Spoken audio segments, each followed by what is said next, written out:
کسی باغ کے ایک گھنے درخت پر ایک فاختہ نے اپنا گھونسلہ بنایا ہوا تھا، جس میں وہ دن بھر اپنے بچوں کے ساتھ رہتی تھی اور ان کو دانہ دنکا بھی چگاتی تھی۔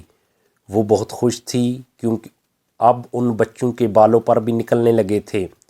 ایک روز فاختہ کو اس کے بچوں نے بڑی پریشانی کے عالم میں یہ بتایا، اماں ایسا لگ رہا ہے کہ ہمارا گھونسلہ برباد ہونے والا ہے۔ آج اس باغ کا مالک اپنے بیٹے کے ساتھ یہاں آیا تھا اور اس سے کہہ رہا تھا کہ اب پھل توڑنے کا زمانہ آ گیا ہے، کل میں اپنے دوستوں کو ساتھ لاؤں گا اور ان کی مدد سے اس درخت کے پھل توڑوں گا۔ میرے بازو میں تکلیف ہے، اس لیے یہ کام تنہا نہیں کر سکتا، مجھے اپنے دوستوں کی مدد کی ضرورت ہوگی۔ یہ سن کر فاختہ نے بچوں کو تسلی دیتے ہوئے کہا، فکر مت کرو، وہ کل اپنے دوستوں کے ساتھ نہ یہاں آئے گا اور نہ ہی پھل توڑے گا۔ اور پھر واقعہ ایسا ہی ہوا، باغ کا مالک نہ خود آیا اور نہ اس کا دوست وہاں پہنچا۔ اسی طرح کئی روز گزر گئے تو ایک روز وہ پھر باغ میں آیا۔ اس وقت بھی فاختہ اپنے بچوں کے پاس نہیں تھی۔ اس نے درخت کے نیچے کھڑے ہو کر کہا، میرے دوستوں نے اپنا وعدہ پورا نہیں کیا، اس لیے میں یہاں سے پھل نہیں توڑ سکا، مگر کل میں یہ کام ضرور کر ڈالوں گا کیونکہ اس بار انہوں نے آنے کا پکا وعدہ کیا ہوا ہے۔ جب فاختہ واپس لوٹی تو اس کے بچوں نے یہ بات فاختہ کو بتائی تو اس نے بے پرواہی سے کہا، بچوں تم پریشان نہ ہو، کیونکہ اس بار بھی نہ وہ خود آئے گا اور نہ اس کے دوست آئیں گے۔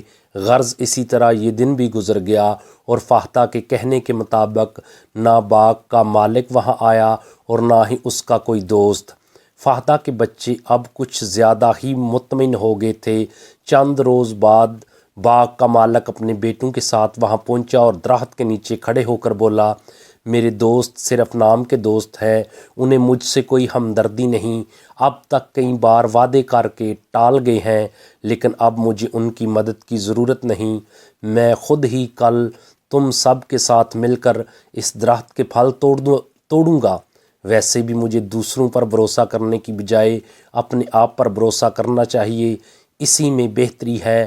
آج فاختہ نے یہ بات سنی تو وہ پریشانی کے عالم میں بولی، بچوں اب ہمیں فوری طور پر یہاں سے جانا ہوگا۔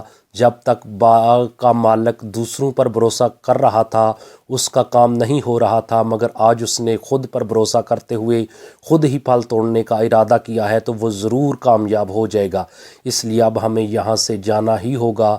پھر وہ اپنے بچوں کو ساتھ لے کر وہاں سے پرواز کر گئی۔ پیارے دوستو، ہمیں اس کہانی سے سبق یہ ملتا ہے کہ ہمیں خود پر اعتماد کرنا چاہیے، کبھی بھی دوسروں کا سہارا نہیں لینا چاہیے۔